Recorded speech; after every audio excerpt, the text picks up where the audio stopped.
ये कहानी है रामपुर गांव की, जहां लोग अपनी मेहनत से जीते थे। इसी गांव में रहता था रामू, एक सीधा साधा और बहुत ही मेहनती किसान। रामू के पास ज्यादा पैसा नहीं थे, पर उसके पास एक छोटी सी जमीन थी, जिसे वो अपनी जान से भी ज्यादा प्यार करता था। रामू अपने माता पिता के साथ एक छोटे से घर में रहता था। बुद्धिमानी में वो सबसे आगे था, लेकिन उसकी गरीबी ने उसे जकड़ रखा था। इसके बावजूद रामू बहुत मेहनती था। वो कभी हार नहीं मानता था। एक सुबह रामू अपने पिता से कहता है, पिताजी, मैं खेतों में काम करने जा रहा हूँ। आप अपना ख्याल रखना और अपनी दवाई समय पर ले लेना। माँ, तुम खाना बनाकर तैयार रखना। मैं आते ही तुरंत खा लूँगा। आज खेत में थोड़ा ज़्यादा काम है। अगर आने में देर हो जाए तो परेशान मत होना। ठीक है बेटा, अपना ख्याल रखना। रामू ये कहकर खेतों की ओर निकल पड़ा। खेतों में पहुंचकर रामू ने पूरे दिन जी जान से मेहनत की। धूप तेज थी, पसीना उसके माथे से बह रहा था, लेकिन उसके हाथ रुकने का नाम नहीं ले रहे थे। मन ही मन रामू सोच रहा था, बस इस बार भी पिछली बार की तरह अच्छी फसल हो जाए तो पूरे साल मुझे और मेरे परिवार को खाने की कोई कमी नहीं रहेगी। रामू ने खेतों में दिन भर जी जान से मेहनत की। होते ही वो थका मांदा घर लौटा। माँ के हाथ का गरम खाना खाया और थोड़ी देर बाद सोया। यही उसका रोज का नियम था। सुबह खेतों में काम, दिन भर मेहनत और रात को चैन की नींद। के बाद उसकी छोटी सी जमीन पर अच्छी फसल उगाई। हरे भरे खेतों को देखकर रामू का दिल खुशी से झूम उठा। और मुस्कान लिए वो दौड़ता हुआ घर पहुंचा और पिता से बोला, पिताजी, इस बार हमारी बहुत अच्छी फसल हुई है। अब पूरे साल हमें खाने की कोई कमी नहीं होगी। हमारी मेहनत रंग लाई है। रामू की बात सुनकर उसके माता और पिता दोनों बहुत खुश हुए। दूसरी तरफ गांव में रहता था धनराज सेठ, गांव का सबसे अमीर आदमी, लेकिन उतना ही लालची।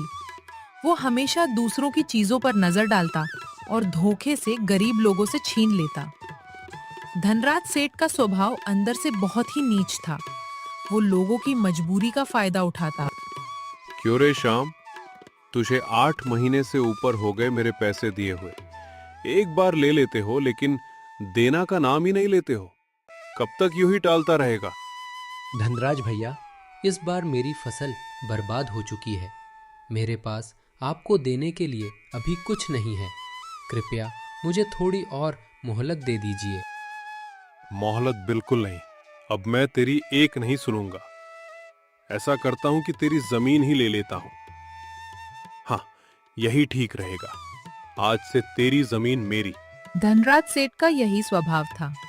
अगर उसे किसी की जमीन पसंद आ जाती या कोई वस्तु कीमती लगती, तो वो चालाकी और धोखे से उसे हड़प लेता।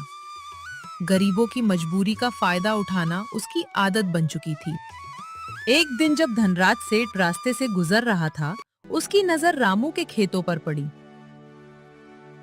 उसने देखा कि छोटे से जमीन के टुकड़े पर कितनी अच्छी फसल उगी हुई है। हरे भरे पौधे और लहलहाते खेत देखकर उसके मन में लालच जाग उठा।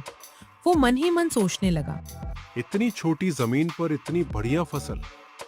अगर ये जमीन मेरे हाथ लग जाए तो मैं इसे और बड़ा बना सकता हूँ और सारा अनाज मेरे गोदाम में जाएगा। गरीब को क्या जरूरत है इतनी अच्छी जमीन की? ये तो मेरे पास होनी चाहिए। धनराज सेठ ने जब पता लगाया कि ये जमीन रामू की है, तो उसके मन में और भी लालच बढ़ गया। एक दिन वो सीधे रामू के खेत पर पहुंचा। खेत में रामू काम कर रहा था। धनराज सेठ चालाक मुस्कान के साथ बोला, अरे रामू, तेरी जमीन तो बड़ी उपजाऊ है। इतनी छोटी जमीन पर इतनी अच्छी फसल। सोचता हूँ कि अगर ये जमीन मेरे पास हो तो मैं इसे और बड़ा बना सकता हूँ। क्यों ना तू अपनी जमीन मुझे दे दे? तेरे लिए तो वैसे भी संभालना मुश्किल है। रामू, तू जो भी कीमत बोलेगा मैं देने के लिए तैयार हूँ। तेरी जमीन मुझे चाहिए। सोच ले, तेरे लिए यही सबसे अच्छा सौदा है। रामू ने दृढ़ आवाज में सेठ को मना करते हुए कहा।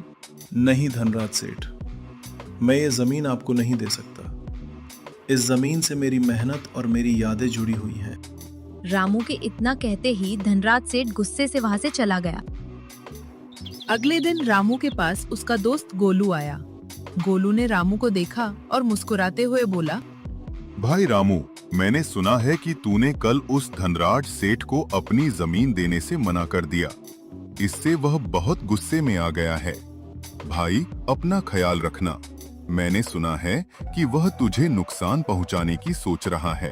भाई गोलू, तुझे तो पता है कि मैं इस जमीन से कितना प्यार करता हूँ। ये मेरी मेहनत और मेरी यादों से जुड़ी हुई है, और वो सेठ तो सबकी जमीन हड़पने के पीछे पड़ा हुआ है। मैं उसे ये जमीन नहीं देना चाहता। तू परेशान मत हो, मैं इस बारे में कुछ सोचता हूँ। रामू समझ गया था कि सेठ उसकी जमीन लेने के लिए कुछ भी करेगा। रामू घर जाकर गहरी सोच में डूब गया। उसने मन ही मन एक मजबूत फैसला लिया। अगली सुबह रामू धनराज सेठ के घर पहुंचा। सेठ उसे देखकर खुश हुआ। रामू पास जाकर सेठ को बोला, सेठ जी, मैं आपको अपनी जमीन देने के लिए तैयार हूँ। ये सुनते ही सेठ की खुशी का ठिकाना नहीं रहा।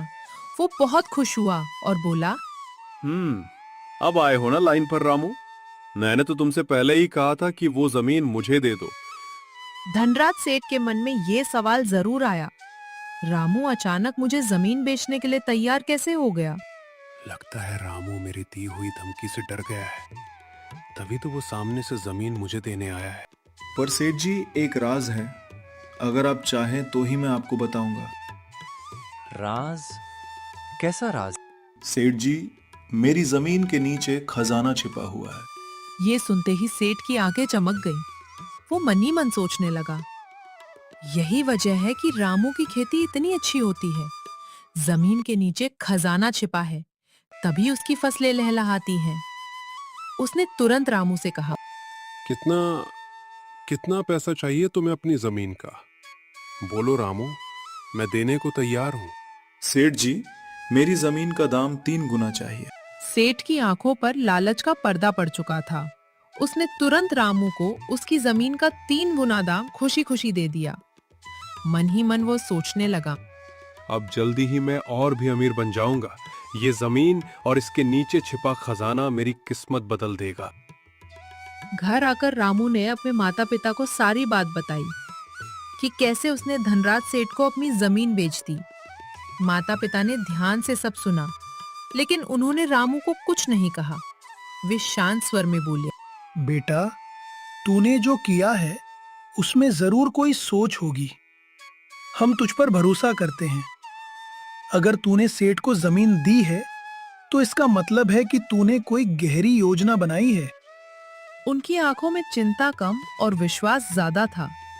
वे जानते थे कि रामू ने ये कदम यूं ही नहीं उठाया है। उधर धनराज सेठ ने जामिन की खुदाई शुरू कर दी। अब बस मुझे जल्दी से इस जमीन में छिपा हुआ खजाना मिल जाए, फिर मुझे और भी अमीर होने से कोई नहीं रोक सकता। आखिरकार सेठ ने कई दिनों तक खेत में खुदाई का काम जारी रखा, लेकिन कोई लाभ नहीं हुआ। जमीन के नीचे से उसे कोई खजाना नहीं मिला, बल्कि मशीनों और मजदूरों पर बहुत खर्च करना पड़ा। ये देखकर सेठ गुस्से में रामू के घर की ओर जाने लगा। अरे ओ रामू, बाहर निकल। धोखेबाज, तूने मुझसे धोखा किया है। बाहर आ आज। रामू सेठ के चिल्लाने की आवाज सुनकर तुरंत बाहर आया और बोला, क्या हुआ सेठ? क्यों चिल्ला रहे हो? अब क्या हो गया तुम्हें? धोखेबाज, तूने तो कहा था कि तेरी जमीन के नीचे खजाना छिपा हुआ है। मैंने उस खजाने को ढूंढने के लिए सारे प्रयास किए, पर वहां कोई खजाना नहीं है। तूने मेरे साथ धोखा किया है, धोखा। खजाना है सेठ जी, लेकिन वो खजाना है हमारी मेहनत, जो हम अपनी जमीन पर करते हैं, और उसके फल स्वरूप हमें उसका परिणाम मिलता है। अगर आपने खजाने के लालच में पड़ने के बजाय मेहनत की होती, तो आज आपको भी वही खजाना मिल गया होता। और ये मेहनत का खजाना उन लाखों करोड़ों के खजाने से भी ज्यादा कीमती है। ये सुनकर सेठ थोड़ी देर के लिए चुप हो गया और फिर सेठ दुखी होकर बोला, भाई रामू, मुझे माफ कर दो। मुझे मेरी गलती समझ आ गई। मैं आज तक लोगों की जमीन देखकर सोचता था और फिर उसे हड़प लिया करता था। पर आज मुझे समझ आ गया है कि जमीन पर फसल अच्छी या बुरी जमीन की वजह से नहीं, बल्कि मेहनत से होती है। अगर हम किसी भी जमीन पर अच्छी मेहनत करेंगे तो हमें उसका अच्छा परिणाम और परिमाण दोनों मिलेंगे। सेठ को अपनी गलती समझ आ जाती है और इसी प्रकार रामू ने अपनी समझदारी से सेठ को सबक सिखा दिया।